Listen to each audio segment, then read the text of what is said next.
আমাদের এসিটা সার্ভিস হয়েছে সেই নভেম্বর না অক্টোবরে, যাই হোক খেয়াল নেই।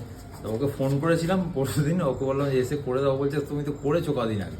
আমার না হ্যাঁ করেছি, তাও একবার করে দাও, এখন ধুলো ময়লা আবার কি পড়ে আছে। এসে দেখছে পুরো পরিষ্কারই আছে, ফিল্টারটা শুধু আউটডোরটা না, ফিল্টারটা শুধু নোংরা হয়েছে, ফিল্টারটা হচ্ছে পরিষ্কার করে দেয়। আর আউটডোরটা আমি বললাম এদের লোম ফোম একটু ইয়ে করে, আউটডোরটা তুমি আমাদের পরিষ্কার করে দাও। যখন এই শীতকালে তো পুরো এসিটা অফ থাকে, তারপরে যখন গরমে আমরা এসি চালু করি তার আগে একবার সার্ভিস করেই তোমার এসিটাকে হ্যাঁ করা উচিত।